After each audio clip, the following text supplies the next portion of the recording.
right now, while we're talking about veterans, Wisconsin native Joseph Tachovsky has a superb new book out, 40 Thieves on Saipan, the elite Marine Scout snipers in one of World War II's bloodiest battles.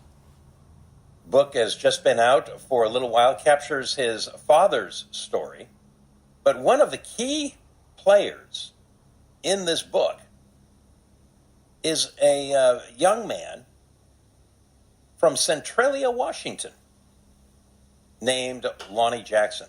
Anyway, we want to welcome author Joseph Tachovsky to the John Carlson Show this morning. How are you, sir? Great. How are you today, John? I am wonderful. There are so many books about so many World War II battles, so many heroics. Why did you feel that this book needed to be written? Well, the journey began at my father's funeral when this gentleman delivered this very jaw-dropping eulogy that shed light upon a part of my life, part of my father's life, that I knew nothing of. He never discussed the war at all. It was obvious he was in the Marines because he was a retired colonel, but he never spoke of World War II or Korea at all. And after the eulogy, I went into his footlocker and found his platoon rosters for Guadalcanal, Tarawa, Saipan, Awards of Valor, newspaper clippings, and the one for Saipan stood out because it had handwritten notes on it of those who were sick from recurrences of malaria or wounded in action and those that had been killed on Saipan. And one of the names on it was William Knuppel, who was an old buddy. Bill Knuppel would visit in Arizona, and he wintered in Montana.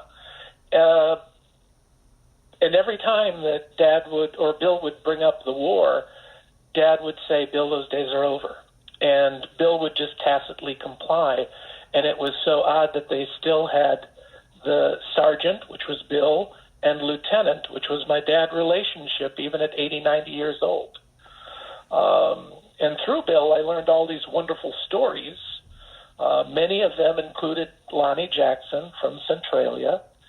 And as I found other surviving members and toured the countryside and started to assemble all of these stories, it became pretty apparent that this could be, as Bill Knuppel said, this would make a damn good story.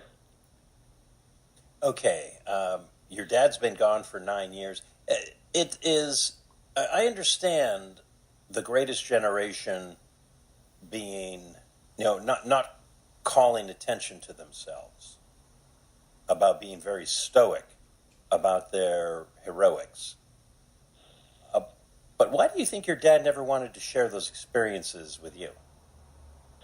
Well, Roscoe Mullins, the last surviving member of the platoon who's in West Virginia, said that, you live this very animalistic life that is so different from anyone back in the United States that if you've never been in combat, you don't realize what you have to go through, how you have to live, the things that you have to do. And after a while, they broke him down, and he finally started to tell them the stories that they wanted to hear. And he said to me, "You know what? They didn't believe me." They didn't believe him. Wow. Yeah, and Dad once said, if you've been in combat, you just don't know who you are anymore. Everybody changes. You see it in others, but very rarely do you see it in yourself. That's interesting, because I've heard others say exactly the opposite. When you've been in combat, you know exactly who you are. Yeah. Well, the fighting... Tell us about Lonnie Jackson. Lonnie Jackson was the shortest guy in the platoon. He was only 5'3" tall, and he wanted to be a Marine so badly. He got turned away the first time because the height requirement was 5'4".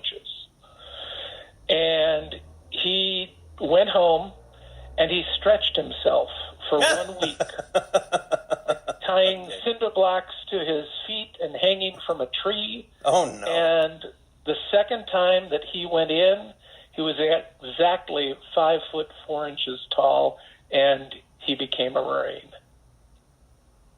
That's a good story. Yeah. It's more inventive than the faking of birth certificates, which was quite common during World War II as well. Great point. Great point, Joe. So Yeah.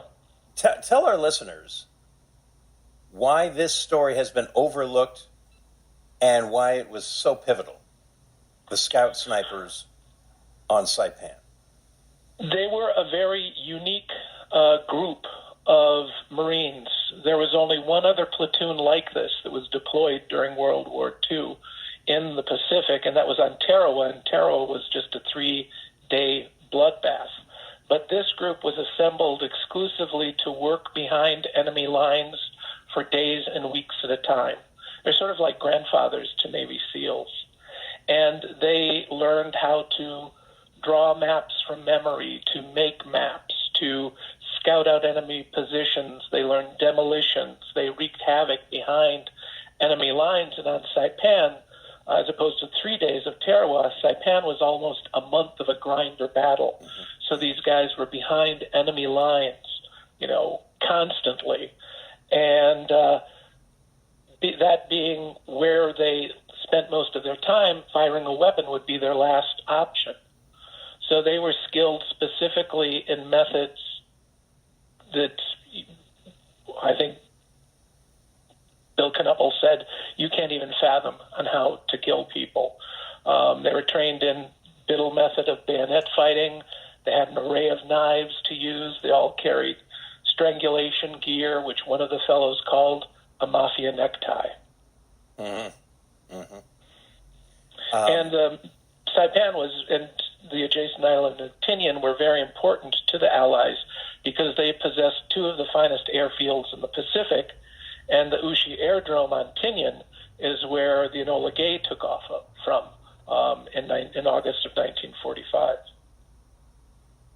Joseph Tachovsky is the author of 40 Thieves on Saipan, the elite scout snipers in one of World War II's bloodiest battles. He basically learned at his father's funeral just how heroic his father had been and the people who served with him. Now, when you were, a boy, did you ever show an interest in joining the military? And when you did, what did your dad tell you? He told me to go into the Navy because then you have a bed to sleep in at night as opposed to sleeping on the dirt in foxholes or dugouts. That was his greatest advice to me. I didn't join the military at all, but the one thing that he did say all the time, if there were, we'd go through photo albums and they'd be there with, getting a silver star or a bronze star, and he'd always poo-poo it in saying that I never deserved any of those. I didn't do anything that any other Marine wouldn't have done. And that is a common sentiment among these men. They fought for each other, and they're quite a noble breed. Very much the case, because often when they would receive these medals, they would think about fellow soldiers, fellow Marines, fellow sailors who had been every bit as heroic, every bit as gallant, but they died in action. They never received these medals. Well, they weren't there to receive those medals. So it's almost like they felt a little bit of guilt for having these medals when they knew about the ultimate sacrifice that others around them had made. Well, that's a good point that you make, because Bob Smots, one of the thieves that was from Georgia, said that after the battle, the platoon was issued X amount of Navy Crosses, Silver Stars, Bronze Stars to award the men. And all of the surviving members of the platoon voted that the award should go to those who had died or were wounded, because it would mean more to their families than it did to those that survived. Wow. I'm glad you wrote this book, Joseph Tachovsky, Keeping Alive, stories that Americans need to hear. There's so much of the American story, American history, that so many, particularly young people today, have not heard. Luckily, this story is being brought to life so they would. 40 Thieves on Saipan. I really want to thank you for taking the time to be with us on Veterans Day this morning on the John Carlson Show, Joe. Thank you very much, John. I appreciate it. You got it. Again, that book, 40 Thieves on Saipan, the elite Marine Scout snipers in one of World War II's bloodiest battles. Check it out at bookstores near you, Amazon.com. You're listening to The Commute with Carlson, Talk Radio 570 KVI.